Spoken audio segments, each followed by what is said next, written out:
Your ranch flooded because you failed to maintain your land. That was what HOA President Vanessa Crowley told me while 900 acres of my family's ranch sat beneath muddy water. 2 barns were half submerged. More than 200 cattle had been pushed onto the highest ridge before dawn, and the cottonwood grove where I had scattered my wife's ashes had disappeared beneath the current. Vanessa stood beside her attorney, holding a blue binder against her coat, and called the flood an act of God. But water does not turn 90 degrees on its own before I came home to run the ranch. I had spent 26 years designing county flood control systems. The moment I saw the current cutting across my south pasture, I knew someone had redirected it, so I did not argue. I pulled the original drainage maps, launched my drone, and started a file. Months later, the judge announced the damages first. Then he turned one page, read one more sentence, and ended their HOA for good. But to understand how it reached that point, you need to see what the flood left behind. By sunrise, the rain had stopped, but the ranch looked like a lake. I drove as far as the old equipment shed before the road disappeared beneath brown water. Fence posts leaned at strange angles. Hay bales floated across the pasture like abandoned rafts. One barn had shifted off its foundation, and the loading pen was buried beneath mud, gravel, and broken branches. My foreman, Luis, had spent the night moving cattle uphill. We had saved most of the herd, but 3 calves were missing and several animals had been injured while pushing through wire in the dark. This didn't come from the creek, Luis said. He pointed east toward Silver Ridge Estates. The current had carved a new channel through the south pasture. It had entered the ranch in a straight, violent line from the direction of the subdivision, carrying roofing scraps, construction foam, and pieces of black industrial pipe. I stepped into the mud and picked up one broken section. It was 18 inches wide, far too large for anything we used on the ranch. Near the damaged berm, water was still pouring through a trench that had not existed the week before. I photographed everything: the pipe, the debris, the direction of the current, the damaged fencing, and the fresh excavation marks. Then I placed the broken pipe in the back of my truck. The flood had not come from the creek. It had come from Silver Ridge. My name is Caleb Mercer. I was 58 years old, and that ranch had been in my family for 3 generations. My grandfather bought the first section after coming home from Korea. He cleared the north field with a borrowed tractor and dug the original drainage channel by hand wherever the ground was too soft for the machine. My father built the 2 main barns and taught me how to read the weather by watching the cattle. My wife, Hannah, planted the cottonwoods along the south pasture. She said every ranch needed one place that existed for beauty instead of profit. When cancer took her, I scattered her ashes beneath the largest tree. That was why the south pasture mattered. Developers had offered me millions for the ranch. The company behind Silver Ridge had approached me twice. I refused both times. To them it was 900 acres waiting to become roads, rooftops, and premium lots. To me it was my grandfather's work, my father's hands, and the last place where Hannah still felt close. Before returning to ranching full-time, I had spent 26 years as a county flood control engineer. I kept maps, rainfall records, inspection reports, survey notes, and photographs long after most people would have thrown them away. Hannah used to tease me about it. "You don't own a filing cabinet," she once said. "You own a paper bunker." That habit would matter, because 3 years before the flood, luxury homes began rising just beyond my eastern property line. And the woman running their HOA had already decided my land was the solution to her problem. Silver Ridge Estates looked less like a neighborhood and more like a private resort.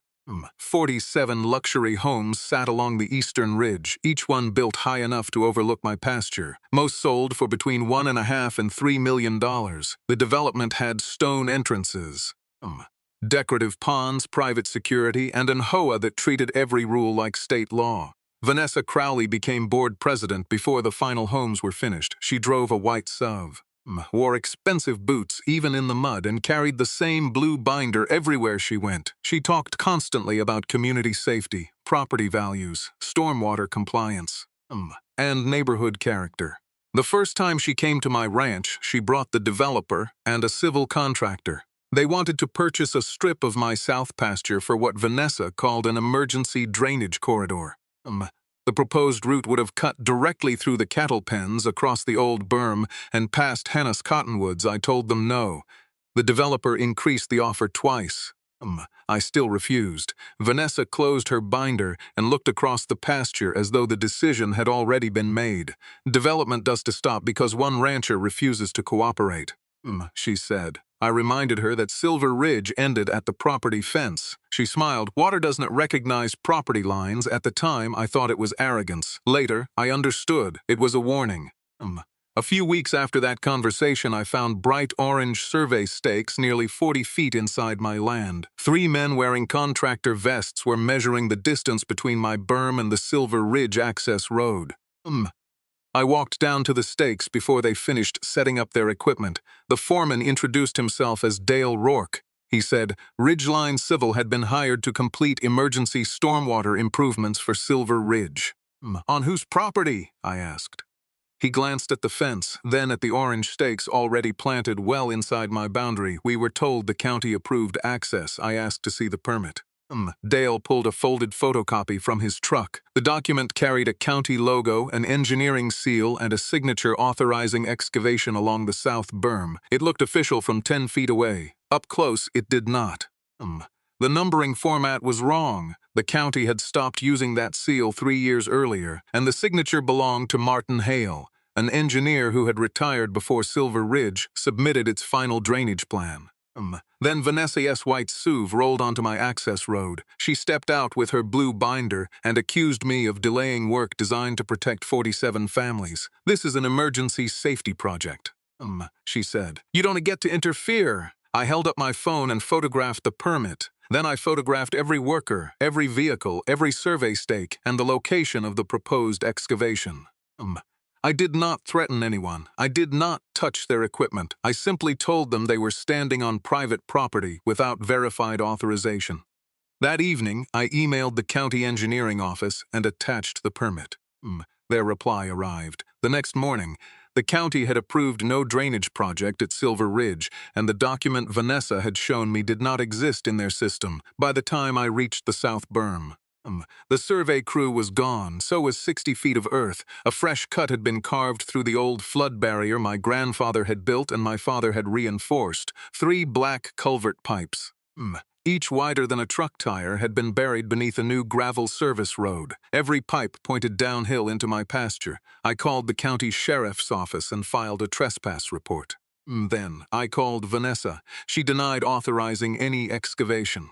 Contractors make mistakes, she said. You returning a routine drainage adjustment into a personal attack. There was nothing routine about cutting through private flood protection. I walked the trench with a measuring rod, photographed the disturbed soil, and marked the pipe locations on my old survey map. Then I remembered the trail camera mounted near the mineral feeder. It had been pointed toward the berm for months. The footage began at 2:13 in the morning. A Ridgeline Civil excavator entered through my locked service gate. Dale climbed down carrying bolt cutters. Behind him came the Silver Ridge property manager in an HOA pickup. Then Vanessa stepped into frame. She stood beside the excavator, speaking into her phone while the crew cut through the berm. At one point, she pointed directly toward the south pasture. The camera recorded everything for 43 minutes. I copied the footage onto 3 separate drives. One went into my safe. One went to my attorney. The third went to Maria Torres at the county survey office. Vanessa had not merely known about the excavation, she had supervised it. 3 days later. The Weather Service issued a severe storm warning. Every forecast map showed the heaviest runoff moving directly toward Silver Ridge. The rain started just after sunset at first. It was steady but ordinary. I checked the gauges every 30 minutes. The numbers were high, but nowhere near the level that should have threatened the ranch. By 10 o'clock, Silver Ridge decorative ponds were overflowing. By 11, water began racing beneath the access road. Then just after midnight, I heard Lewis shouting from the south fence. The new culverts had become 3 pressurized channels. Water blasted through the opening in the berm and struck the pasture with enough force to tear out fence posts instead of following the old basin west. The runoff made a hard turn and poured straight across my land. We moved the cattle first. Lewis took the north herd toward the ridge while I opened the emergency pens. Calves slipped in the mud. Horses kicked against their trailers. One ranch hand cut through a section of wire. When the current trapped 12 cows near the lower barn, the water kept rising. It entered the equipment shed. Lifted feed barrels from the floor and slammed debris against the doors of the west barn. The pumps could not keep up. By 3 in the morning, the south road was gone. By dawn, 900 acres of low pasture were underwater. Only the tops of the cottonwoods remained visible above the brown current. I stood on the ridge, soaked through. Watching pieces of Silver Ridge construction debris drift across land my family had worked for 70 years. The rainfall gauge showed less water than the storm of 2007. That storm had filled the creek but never reached the barns. This one had, because someone had changed where the water was allowed to go. At 8 that morning, Vanessa arrived with the HOA attorney. She looked across the flooded pasture and said, "This is what happens when private landowners ignore modern safety standards." Then she handed me a violation notice. The notice accused me of obstructing community drainage, creating a public hazard and failing to maintain agricultural runoff. It also claimed my berm had caused damage to Silver Ridge property. My ranch was not part of their HOA. Vanessa knew that. Still, the document demanded that I reimburse the association for its emergency response costs and remove what remained of the berm within 10 days. Her attorney stepped forward and lowered his voice. "If you accuse the board publicly," he said, "we'll pursue damages for defamation and interference with community operations." Behind him, Vanessa watched me as though she expected an argument. I looked at the flooded pasture, then at the black pipes still pouring water through my property line. "Why is your drainage system on my land?" I asked. She opened the blue binder. "The county approved all necessary improvements. I asked for the original permit. She said her attorney would provide it during litigation. That answer told me everything I needed to know." I did not raise my voice. I did not tear up the notice. I signed only to confirm receipt, photographed every page, and placed it in the cab of my truck back at the ranch house. I laid the HOA notice beside the copied permit, the trail camera footage, and the broken section of culvert pipe. Then I pulled an old cardboard tube from the back of my filing room. Inside was the original watershed map for the entire valley, the same map I had helped revise 19 years earlier. I spread it across the kitchen table. Silver Ridge's natural runoff path was clearly marked. None of it was supposed to cross my ranch. I spent the rest of the day turning my kitchen table into an engineering office. First, I unfolded the original watershed map. Then I added the county topographic survey. Historical rainfall records, drone photographs from the morning after the flood, and the coordinates I had taken. At each new culvert, the original system was simple. Water from Silver Ridge was supposed to move southwest into a shallow seasonal basin, slow down and drain toward the creek. My grandfather's berm protected the ranch only after that basin had absorbed most of the runoff. But the new aerial images showed something completely different. The seasonal basin had been filled with construction dirt. The ground behind the luxury homes had been raised. 3 culverts pushed water beneath the service road through the cut in my berm and directly into the south pasture. Someone had not improved the drainage. They had redesigned it so Silver Ridge stayed dry and my ranch took the flood. I layered the old map over the new drone image. The original runoff path appeared in blue. The altered route appeared in red. The red line made a hard turn at the HOA boundary and ended in the middle of my land. Then I checked the rainfall data. The storm had dropped less water than the one we had survived in 2007. That older storm had filled the creek but never reached the barns. This flood could not have happened without the excavation. I sent the completed overlay to Maria Torres, a county surveyor who had worked beside me years earlier. She arrived that evening and studied it without speaking. Finally, she pointed at the 3 red lines. "This is failed maintenance," she said. "This is engineered diversion." Then she examined the permit Vanessa had given the contractor. Maria went still. The signature belonged to Martin Hale, a county engineer who had retired 2 years earlier. According to county records, Martin had been in hospice care on the date he supposedly approved the project. 2 days after Maria confirmed the permit was forged, a man from Silver Ridge called me. His name was Alan Pierce. He had lived in the development since the first phase opened and had recently resigned from its finance committee. "I don't think the drainage project was ever about safety," he said. Alan brought a box of HOA records to my attorney's office. Inside were financial statements, contractor invoices, board minutes, and notices for a $480,000 special assessment. Residents had been told the money was needed for emergency stormwater protection. Most of it had gone to Ridgeline Civil, the company that had cut through my berm. The invoices were nearly 3 times higher than comparable county work, several listed equipment that had never appeared at the site. Others billed the HOA for environmental studies that no agency could locate. Then Alan showed us the ownership records. Ridgeline Civil belonged to Vanessa's younger brother. The board minutes claimed the contract had been approved unanimously during a meeting in March. Alan had attended every meeting that month. There had been no vote. 2 other board members later signed statements saying their names had been added to the minutes without permission. But the most damaging evidence was an email chain between Vanessa, the developer, and Ridgeline. A revised flood zone review was approaching. If Silver Ridge's runoff problem remained unresolved, several homes could lose their favorable insurance rates, and the remaining lots would become harder to finance. One message from the developer read, "We need the overflow issue moved off-site before the county inspection." Vanessa replied 12 minutes later, "Once the ranch takes the overflow, Silver Ridge stays clean. There was no discussion of public safety, no concern for my cattle, my barns, or the families who depended on the ranch. They had decided that protecting 47 luxury homes was worth sacrificing land they did not own." Alan leaned back in his chair. "She told the residents the assessment was protecting us from a natural disaster." I looked at the email again. "It wasn't protecting them from a disaster," I said. "It was choosing where the disaster would happen." Vanessa learned about Alan before the week was over. That Friday, she called an emergency HOA meeting and told residents the ranch was preparing a lawsuit that could bankrupt the neighborhood. Alan attended with his phone recording inside his jacket pocket. Vanessa stood beneath the Silver Ridge logo and described me as unstable, vindictive, and dangerous, she said. I had neglected my property, interfered with emergency infrastructure, and was now trying to extort innocent homeowners for damage caused by a storm.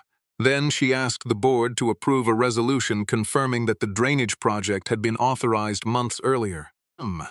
One board member raised his hand. "We never voted on this." Vanessa stared at him. "The minutes need to reflect that approval existed before construction," she said. "Otherwise, the insurance company may misunderstand what happened." That sentence was recorded clearly. So was her warning that any board member who refused to sign the revised minutes could be held personally responsible for the lawsuit. The recording reached my attorney the next morning. By then, the county had completed its first review of the permit. The seal was counterfeit. Martin Hale's signature had been copied from an older inspection report. The district attorney opened an investigation into forged public records. Then the HOA's insurance carrier sent a formal reservation of rights letter. It warned that intentional trespass, fraud, and deliberate property damage might fall outside the policy. For the first time, the residents understood that Vanessa had not protected them. She had used their money, their signatures, and their association as cover. My lawsuit was no longer limited to flood damage. We asked the court to examine the special assessment, the forged minutes, the contractor relationship, and every action Silver Ridge had taken against property outside its jurisdiction. Vanessa had tried to rewrite the past. Instead, she had recorded the final piece of evidence we needed. The courtroom was full before the hearing began. Silver Ridge residents filled one side. Ranch workers, county employees, and local reporters filled the other. Vanessa sat behind the HOA's attorney with her blue binder closed in front of her. Their defense was simple. The storm had been unusual. My berm had been outdated. The flooding was unfortunate but natural. Vanessa testified that the drainage project had been approved to protect public safety. She said she had never entered my ranch at night and had trusted the contractor to remain within the authorized work area. My attorney let her finish. Then the first map appeared on the courtroom screen. It showed the original watershed in blue and the new drainage route in red. The red line left Silver Ridge, crossed the property boundary, turned nearly 90 degrees, and ended inside my south pasture. An independent hydrologist explained that water could not have followed that route without the new culverts and the cut through my berm. Without those modifications, he said, the Mercer Ranch would not have flooded. The second exhibit was the trail camera footage. At 2:13 in the morning, Ridgeline S excavator entered my property. Dale cut the lock. The HOA property manager stood beside the truck. Then Vanessa appeared on the screen. She pointed toward the pasture while the crew opened the berm. The courtroom went completely quiet. The county engineer testified next. The permit number did not exist. The seal was counterfeit. Martin Hale's signature had been copied from a document signed years earlier. Then came the invoices showing hundreds of thousands of dollars paid to Vanessa C.'s brother. The email appeared last. Once the ranch takes the overflow, Silver Ridge stays clean. Vanessa S. attorney objected. The judge overruled him. Finally, Alan S. recording played through the courtroom speakers. Vanessa S. voice was unmistakable. The minutes need to reflect that approval existed before construction. Several residents lowered their heads. The judge looked at Vanessa, then at the HOA's attorney. Your association redirected stormwater onto land it did not own, used a forged public permit, altered its own records, and charged residents to finance the work. He paused. Who authorized this association to exercise power over property it did not own and people it did not represent? No one answered. The judge looked down at the ruling in front of him. Then he began reading the damages. He started with the 2 damaged barns, the destroyed fencing, the lost grazing income, the emergency relocation of the cattle, and the cost of restoring hundreds of acres of contaminated soil. He included the damage to the cottonwood grove, the engineering expenses, the legal costs, and the income the ranch would lose during restoration. Then he added punitive damages. The total judgment came to more than $12 million. A low murmur moved through the courtroom. Vanessa remained still, but I saw her shoulders loosen. For a moment, she seemed to believe the worst was over. The HOA would write a check, file an appeal, and continue operating as before. The judge turned one page. This court also finds that Silver Ridge Homeowners Association operated through forged public records. Unauthorized assessments, conflicts of interest, falsified meeting minutes, and deliberate harm to property outside its jurisdiction. Vanessa's attorney stood. The judge raised one hand and continued. The association is hereby placed into immediate receivership. No one moved. Then came the next sentence. Proceedings for the permanent dissolution of Silver Ridge Homeowners Association shall begin today. The courtroom went silent. One resident began to cry. Another removed his HOA pin and placed it on the bench beside him. Vanessa turned toward the board members seated behind her. Not one of them met her eyes. She had entered the courtroom expecting to argue over flood damage. She left knowing the organization she had used as a weapon was finished. The receivership opened Silver Ridge S records to every resident. Within weeks, 3 board members resigned. The special assessment was frozen and the remaining funds were placed under court supervision. Vanessa, Dale, and Ridgeline Civil faced separate investigations involving fraud, forged public records, trespass, and intentional property damage. The illegal culverts were removed first. County crews reopened the original seasonal basin, rebuilt the south berm, and restored the drainage path shown on the old watershed map. When the next heavy rain came, the water moved west toward the creek exactly as it had for decades. Silver Ridge stayed standing. So did my ranch. The large HO sign disappeared from the stone entrance. In its place, the residents formed a voluntary neighborhood association with public financial records. Term limits, independent audits, and no authority beyond the subdivision boundary.